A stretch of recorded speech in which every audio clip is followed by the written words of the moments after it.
Kembali lagi bersama channel kita Next Gen Ibadah Online di YouTube, teman-teman. Beberapa minggu ini saya nggak mengisi YouTube karena ada bintang-bintang tamu yang telah diundang oleh pihak gereja untuk boleh mengisi channel YouTube kita. Tetapi hari ini saya kembali mau membagikan kepada kita semua beberapa firman Tuhan yang saya pikir ini baik untuk kita dengarkan. Nah, teman-teman, beberapa hari ini apakah ada di antara kalian yang menerima video-video dan gambar-gambar tentang penampakan Yesus? Katanya sih di pantai di langit Papua. Saya nggak tahu benar apa enggak, tapi dari berita-berita di online ya memang ada. Bahkan saya sendiri dapat video, dapat fotonya. Saya pikir ini gambar siapa? Gambar Tuhan Yesus kok kayak megang tongkat. Ya terlalu banyak ya fenomena alam seperti itu. Bahkan di Februari yang lalu pun ada, atau seringkali bahkan ada gambar-gambar tentang Yesus di Papua. Ada Yesus lagi merentangkan tangan segala macam. Nah, tapi apakah benar itu Tuhan Yesus yang kembali ke bumi lewat awan-awan? Saya pikir no. Saya pikir belum ya. Saya pikir tidak. Nah, tapi teman-teman, hari ini saya mau membagikan tentang apa yang pernah Tuhan Yesus janjikan bagi kita. Yuk, sama-sama kita buka Kisah Para Rasul pasalnya yang pertama. Saya mau bagikan cepat aja. Kisah Para Rasul yang pertama, ayat yang 4b dimulai.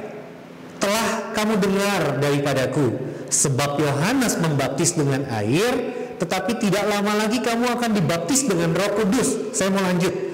Ayat yang ke-8. Tetapi kamu akan menerima kuasa kalau Roh Kudus turun ke atas kamu, dan kamu akan menjadi saksiku di Yerusalem dan di seluruh Yudea dan Samaria dan sampai ke ujung bumi. Nah, teman-teman, saya bawakan hari ini topik tentang Roh Kudus. Kenapa? Karena beberapa hari kemarin kita memperingati turunnya Roh Kudus atau yang kita kenal dengan sebutan Pentakosta. Nah, kita telah mengenal siapa itu Tuhan Yesus. Dalam pelayanannya selama 3,5 tahun di bumi, terlalu banyak mujizat yang dia lakukan. Dia lahir, dia hidup, dia mati dan bangkit. Nah, ketika dia bangkit, dia naik ke surga. Nah, sebelum dia naik ke surga, dia menjanjikan satu hal. Wah, apa yang dia janjikan? Yang dia janjikan adalah Roh Kudus. Katanya, kamu akan menerima kuasa kalau Roh Kudus itu turun ke atas kamu. Nah, bicara tentang janji. Bicara tentang janji itu kita manusia, kita hidup, kita udah mengenal janji itu apa sih. Seringkali kita dijanjikan sesuatu, baik oleh teman, baik oleh orang tua, baik oleh teman dekat atau pacar, oleh suami atau oleh istri. Kita dijanjikan sesuatu. Nah, janji itu ada dua. Janji yang ditepati, janji yang diingkari. Tetapi ketika Tuhan Yesus berkata, kamu akan dibaptis dengan Roh Kudus dan kamu akan menerima kuasa dengan Roh Kudus. Wow, Tuhan Yesus bilang ini janji nih buat kalian nih.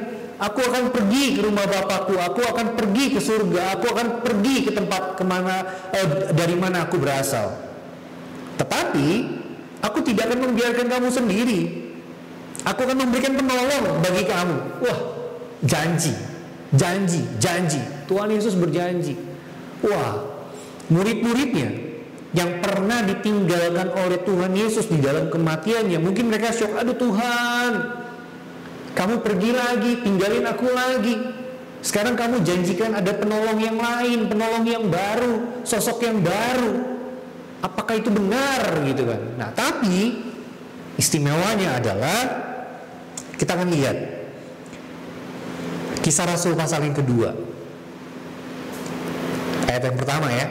Ketika tiba hari Pentakosta, semua orang percaya berkumpul di satu tempat. Mereka ini berkumpul di satu tempat untuk menantikan janji Tuhan. Mereka ini berkumpul di dalam satu rumah untuk menantikan hadirnya Roh Kudus dalam hidup mereka. Luar biasa ya, janji. Nah, Roh Kudus itu apa sih? Roh Kudus itu adalah satu janji yang Tuhan berikan bagi kita, bagi para murid, bagi kita semua. Roh Kudus itu adalah suatu janji yang digenapi oleh Tuhan, yang tidak diingkari oleh Tuhan dan telah diberikan sekitar 2000 tahun yang lalu. Nah, saya mau bicara sedikit tentang Roh Kudus. Kisah Rasul 1 ayat yang ke-8 tadi dalam bahasa aslinya itu punya arti yang seperti dinamit, teman-teman. Pernah nggak nonton film Cowboy? Wow. Ketika Cowboy itu mau meledakkan satu gua, mereka pakai TNT atau dinamit. Wah, ketika itu dinamit itu meledak, boom. Hasilnya luar biasa. Ledakan itu akan sangat dahsyat sekali. Pernah nggak lihat film yang lempar dinamit? Hasil ledakannya luar biasa sekali, teman-teman. Nah, Roh Kudus ini, kata Tuhan, ketika kita terima Roh Kudus ini, ketika kita menerima janji yang telah Tuhan berikan bagi kita, kita akan meledak secara rohani. Bukan badan kita yang meledak, hancur semua nanti. Tidak, tapi sesuatu yang meledak di dalam diri kita untuk melakukan sesuatu. Roh Kudus. Saya bicara tentang Roh Kudus. Nah, teman-teman, saya kenal satu orang. Saya kenal dekat banget satu orang.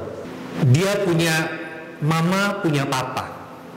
Wah, tapi ternyata ketika satu hari dia menemui bahwa ternyata papanya selingkuh. Nah, wah, perasaannya berkecamuk, marah, sedih, segala macam ada. Papanya selingkuh dan itu telah terjadi berbelas-belas tahun. Bayangin, bukan hal yang tenang bagi kita kalau kita menemui orang tua kita selingkuh. Tapi, nah, saya mau bicara satu ini. Tetapi di dalam kesedihan, di dalam kemarahannya, di dalam segala perasaan yang berkecamuk, orang yang saya kenal ini membawanya di dalam doa tentang semua perasaan hatinya, kekesalannya dia, kemarahannya dia, kesedihannya dia. Jadi bertanya, Tuhan, what should I do? Apa yang harus saya lakukan? Apa yang harus dia lakukan? Dia bertanya sama Tuhan. Beberapa waktu kemudian dia bertemu dengan papanya. Dia katakan, Papa, saya tahu Papa bla bla bla bla bla bla bla bla. Papa udah selingkuh, segala macam. Papanya bilang, loh, tahu dari mana? Kamu pasti benci saya, kamu pasti marah sama saya, kamu pasti ABCD segala macam. Dia cuma katakan, tidak, saya tidak membenci Papa. Karena seperti itu. Nah, apa hubungannya ini dengan Roh Kudus, teman-teman? Apa hubungannya cerita yang saya bagikan dengan janji yang Tuhan berikan? Kita baca ayat selanjutnya, Kisah Rasul 2 ayat yang keempat. Maka penuhlah mereka dengan Roh Kudus, lalu mereka mulai berkata-kata dalam bahasa-bahasa lain seperti yang diberikan oleh Roh itu kepada mereka untuk mengatakannya. Nah, teman-teman, ada banyak pendeta, ada banyak hamba Tuhan, ada banyak pelayan Tuhan yang mengatakan, oh, tanda orang dipenuhi dengan Roh Kudus adalah berbahasa roh, berbahasa lidah. Kalian setuju gak dengan hal itu? Kalian setuju gak dengan hal itu? Saya belum tentu sepenuhnya saya setuju dengan hal itu. Kita baca lagi ayat 1 ini ya. Kisah Rasul 2 ayat yang keempat. Maka penuhlah mereka dengan Roh Kudus. Lihat, penuhlah mereka dengan Roh Kudus. Lalu mereka mulai berkata-kata dalam bahasa lain. Berkata-kata dalam bahasa lain. Nah, teman-teman, saya tertarik dengan kata ini. Lalu mereka mulai berkata-kata dengan bahasa lain.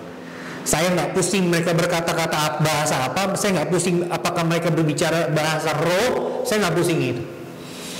Tetapi yang saya lihat adalah mereka mengalami satu perubahan. Ketika orang menerima Roh Kudus, itu berarti orang itu harus mengalami perubahan. Orang itu harus mengalami sesuatu yang baru. Ledakan Roh Kudus di dalam dirinya itu memampukan dia untuk melakukan sesuatu yang mungkin dia tidak dapat lakukan. Sama seperti orang yang saya kenal ini. Mungkin dia akan marah sama papanya, mungkin dia akan benci papanya, mungkin dia akan mengusir papanya dari rumah. Tetapi hal itu ditutupi oleh Roh Kudus, kekesalannya ditutupi oleh Roh Kudus sehingga dia dapat memaafkan papanya. Ini dipenuhi dengan Roh Kudus bagi saya. Ada banyak pendeta yang mungkin mengajarkan, ayo kalian yang belum bisa berbahasa roh, ikuti saya berbahasa roh, ikuti saya berbahasa roh. Oh, sandal lama, sandal lama. Mungkin kalau Tuhan Yesus ada di depan dia bilang, woi, anggur yang lama aja gue gantikan sama anggur yang baru, masa sandal lama terus lu pakai, gue ganti nih sandal baru. Mungkin seperti itu kan. Udahlah, buat saya orang-orang yang mengajarkan berbahasa roh itu salah kaprah. Salah kaprah, saya mau bilang salah kaprah. Bahasa roh atau dipenuhi atau mengalami kepenuhan Roh Kudus itu nggak dapat diajarkan. Kalian bisa lihat apa yang dilakukan oleh para murid tadi kan di ayat yang pertama dari pasal yang kedua, mereka berkumpul. Itu artinya ketika Tuhan janjikan mereka sesuatu, mereka menantikan janji Tuhan. Mereka dengan sepenuh hati mereka menantikan Roh Kudus, mereka menantikan, ayo apa yang Tuhan janjikan saya mau nantikan. Itu artinya mereka punya kerinduan untuk memiliki Roh Kudus, teman-teman. Dalam hal ini saya mau katakan tidak selamanya baptisan Roh Kudus itu terjadi setelah baptisan air, tidak. Jadi tidak ada rumus yang paten yang mana yang lebih dahulu, tidak. Saya sendiri mengalami baptisan Roh Kudus dari saya SD, dari saya kecil. Nah, jadi nggak ada formula yang paten. Nah, baptisan air saya baru terima ketika saya SMA kelas 1. Roh Kudus ketika mau memenuhi seseorang, dia tidak akan melihat umur, dia tidak akan melihat lu udah dibaptis air atau belum, lu udah dibaptis selam atau belum, tidak. Tetapi Tuhan akan melihat siapa yang merindukan Roh Kudus, dia akan dibaptis dengan Roh Kudus. Teman-teman, menurut teman-teman, Bill Gates atau orang-orang kaya, apakah mereka semuanya punya mobil yang paling canggih? Apa Bugatti Veyron mungkin? Kira-kira mereka punya nggak? Atau Pak Supit punya Lamborghini nggak? Kayaknya nggak ada. Kenapa? Padahal Pak Supit mungkin mampu beli Lamborghini. Iya kan? Pak Supit punya cukup uang mungkin untuk beli mobil-mobil mewah. Kenapa Pak Supit nggak beli? Karena Pak Supit nggak pengen untuk beli. Karena Pak Supit tidak punya kerinduan untuk membeli itu. Sama dengan kita, dengan saya, dengan saudara. Kalau saudara punya kemampuan untuk berkomunikasi dengan Tuhan, kalau kita semua punya kemampuan untuk mengalami hadirat Tuhan, tetapi kita tidak punya kerinduan yang sangat dalam untuk mengalami Roh Kudus, maka Roh Kudus tidak akan diberikan sama kita, kepada kita. Tuhan tidak akan pernah memberikan Roh Kudus kalau kamu tidak menantikan janji Tuhan. Tuhan tidak akan pernah memberikan Roh Kudus kalau kamu tidak merindukan Roh Kudus. Kamu tidak akan pernah bisa merindukan Roh Kudus kalau kamu tidak mengenal siapa itu Roh Kudus. Yang pertama kalian harus tahu adalah Roh Kudus adalah sesuatu yang dijanjikan. Dan ketika itu dijanjikan, Tuhan bilang sesuatu yang saya janjikan kamu akan terima, dan itu akan menjadi satu power, akan menjadi satu kuasa. Nah, udah ngerti kan? Sekarang udah ngerti kan? Janji, kuasa, merindukan. Hal-hal ini tidak lepas dari bagaimana kita menerima Roh Kudus. Hati. Apakah hati kita benar merindukan Roh Kudus?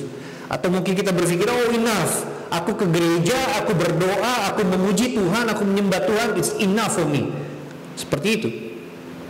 Paulus bilang, Roh Kudus berbahasa lidah, berbahasa roh, itu untuk membantu kita dalam berdoa. Ketika akal kita tidak tahu bagaimana kita mengucapkan segala kekesalan kita, nah roh yang berbicara. Nah itulah Roh Kudus, teman-teman. Roh Kudus, bahasa roh, itu untuk membangun diri kita. Ketika saya beribadah, ketika saya sedang worship di gereja, pujian penyembahan di gereja, mungkin saya melihat banyak orang-orang yang berbahasa roh segala macam. Saya hanya diam. Tetapi ketika orang-orang bernyanyi, saya mungkin akan berbahasa roh. Kenapa? Karena ketika saya berbahasa roh itu membangun diri saya. Paulus bilang, kalau ada banyak orang berbahasa roh, tenangkan dirimu. Karena bahasa roh adalah untuk membangun diri sendiri, tetapi nubuat untuk membangun jemaat. Jangan salah dengan hal ini. Jadi saya juga nggak bilang salah untuk setiap worship leader atau hamba-hamba Tuhan, ayo berbahasa roh, bahasa roh, bahasa roh. Kalau itu tidak untuk membangun diri kalian, jangan lakukan itu. Saya lebih sering berbahasa roh ketika saya pujian penyembahan di kamar dengan alat musik, atau mungkin saya setel musik di mobil saya mungkin nyanyi dengan bahasa roh, saya menangis, saya mengalami Roh Kudus di situ. Nah, teman-teman, sekali lagi saya mau bicara tentang Roh Kudus saat ini. Sesuatu yang telah dijanjikan Tuhan, itu artinya sesuatu yang baik. Kalau kalian belum terima Roh Kudus, mungkin kalian tidak kenal Roh Kudus, belajar untuk mengenal Roh Kudus. Ketika kalian mengenal Roh Kudus, kalian mengalami satu kerinduan untuk berjumpa dengan Roh Kudus. Dan ketika kalian mempunyai satu kerinduan untuk berjumpa dengan Roh Kudus, kalian akan dipenuhi dengan Roh Kudus. Semakin tinggi tingkat kerohanian seseorang, dia akan mengenal apakah bahasa roh yang dia katakan, apakah bahasa roh yang dia ucapkan, apakah bahasa roh yang dia keluarkan dari mulutnya itu flat atau tidak. Saya udah alami hal-hal itu, teman-teman. Nah, saya merindukan untuk next generation GBI Viva ini juga mengalami Roh Kudus. Banyak gereja puasa 10 hari untuk menantikan datangnya Roh Kudus. Saya mau katakan, Roh Kudus sudah dicurahkan 2000 tahun yang lalu saat Tuhan Yesus naik ke surga. Nah, hanya apakah kita memiliki kerinduan atau tidak untuk kita mengalami lawatan Roh Kudus. Saya mengajak kita semua untuk tetap mengalami Tuhan, untuk mempunyai kerinduan tentang Roh Kudus. Saya mengajak kita semua untuk bisa duduk diam di hadapan Tuhan dan mengalami Roh Kudus untuk perkembangan rohani kita semua. Akhir kata, teman-teman, orang yang saya kenal tadi memberikan kasih kepada ayahnya. Dia tidak berharap ayahnya meninggalkan istrinya, istri selingkuhannya. Tidak. Dia hanya berkata kasih daripada Tuhan yang memampukan dia untuk mengampuni papanya. Selanjutnya papanya udah dewasa, tahu apa yang harus dia lakukan. Saya mengajak kita semua juga mengalami Roh Kudus supaya mempunyai ledakan yang dahsyat di dalam rohani kita, ledakan yang dahsyat di dalam hati kita, di dalam hidup kita, untuk melakukan apa yang tidak dapat kita lakukan, karena Roh Kudus memampukan kita untuk melakukan yang tidak dapat kita lakukan. Kita akan berdoa. Tuhan Yesus, terima kasih untuk Roh Kudus yang telah dicurahkan bagi kami. Kami menyadari bahwa janji Tuhan iya dan amin. Ketika Tuhan naik ke surga, Tuhan memberikan penolong bagi kami, yaitu Roh Kudus. Itu kami percaya bahwa Tuhan berkata bahwa hanya Roh Kudus yang memampukan kami untuk menjalani kehidupan kami. Aku berdoa khusus untuk teman-teman next generation di GBI Viva. Di dalam segala hal yang mereka lakukan, Tuhan mampukan mereka dengan kuasa Roh Kudus meledakkan hidup mereka untuk melakukan apa yang mereka tidak dapat lakukan. Mungkin mereka punya kemarahan, mungkin mereka punya kesedihan, mungkin mereka punya kepahitan yang selama ini mereka pendam dan tidak dapat mereka buang. Tetapi dengan Roh Kudus mereka dapat memampukan semuanya itu. Mereka dapat melakukan semuanya itu. Mereka dapat membuang kepahitan mereka, kemarahan mereka, luka dalam mereka.